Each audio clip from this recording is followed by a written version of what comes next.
Vous vous rappelez de ça? Emballé. Et à la suite, elle s'est faite en live et malheureusement, quand on débute, on fait des erreurs et je n'ai pas sauvegardé le live. Tous les extraits que je voulais mettre de ce live pour vous donner le fin mot de l'histoire, je les ai perdus. Donc je vous refais ça rapido ici pour vous expliquer ce qu'on s'est dit en live et quelles sont les conclusions qu'on a tirées un petit peu de nos recherches. Et désolé pour la voix cassée.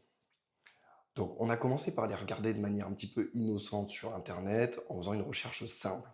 Comme prévu, ce qu'on a vu, c'est plutôt des vendeurs de matériel et quand même pas mal d'allégations de santé.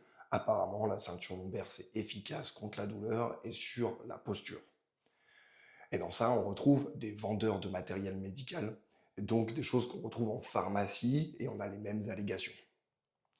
La seule source qui donne un avis un peu contradictoire, un petit peu contraire sur cette première page de recherche, c'est un lien vers une page de l'INRS qui nous dit déjà il y a 25 ans que les ceintures lombaires, c'est pas très efficace et qu'il faut pas baser la prévention là-dessus. Après, ce qu'on a fait en live, hein, c'est d'aller chercher de manière plus académique en questionnant les bases de données scientifiques et on a été consulter les études à ce sujet. On retrouve quelques méta-analyses, pas des masses pour le coup, et puis surtout des études individuelles, type essais contrôlés randomisés, des ECR en français ou RCT en anglais, on s'en fiche un petit peu. Mais comme souvent, ces études-là, elles sont de mauvaise qualité méthodologique. Je dis comme souvent parce que c'est souvent le cas en kinésithérapie où on a du mal à faire du placebo. Un jour, on expliquera tout ça à ceux qui ne connaissent pas ces détails-là. Donc, ce qu'on retrouve, c'est que la ceinture lombaire, quand on l'utilise chez des gens qui ont mal au dos, que ce soit de manière chronique, suite à une opération ou suite à une fracture, il n'y a aucun bénéfice à la porter.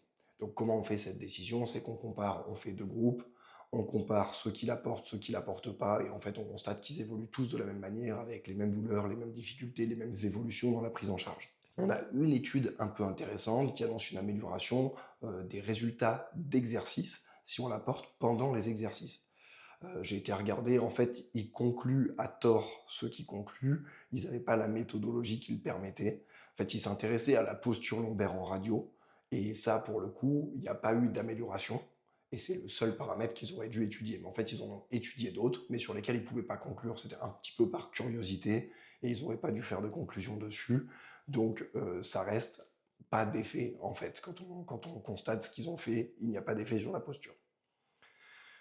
Voilà, il y a un point intéressant quand même qu'on a retrouvé sur une étude, c'est que le port d'une ceinture, par contre, ne paraît pas délétère. Elle ne fait pas perdre de muscle, donc elle ne va pas vous affaiblir si jamais vous en avez porté une. Il y a des effets secondaires, par contre, on les a constatés, on les voit peu dans les études, mais c'est des effets cutanés, comme souvent quand on porte des contentions, quand on porte des attelles, ce genre de trucs.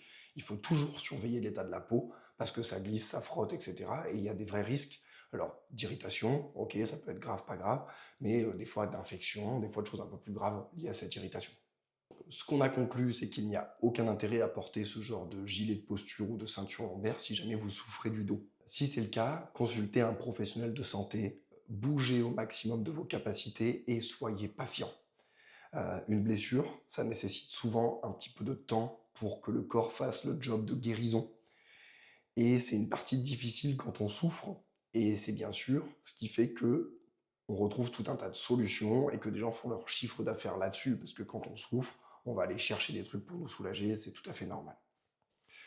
Voilà, je vous laisse, j'espère que vous avez apprécié ce petit débrief sur ce test de matériel. On revient très vite, la deuxième vidéo est en cours d'écriture, on ne sait pas quand elle sortira, d'ici quelques semaines certainement. Et puis on revient avec des trucs un peu sympatoches sur les réseaux. On a hâte de vous retrouver pour le prochain live, merci à tous ceux qui ont été présents, et à très vite.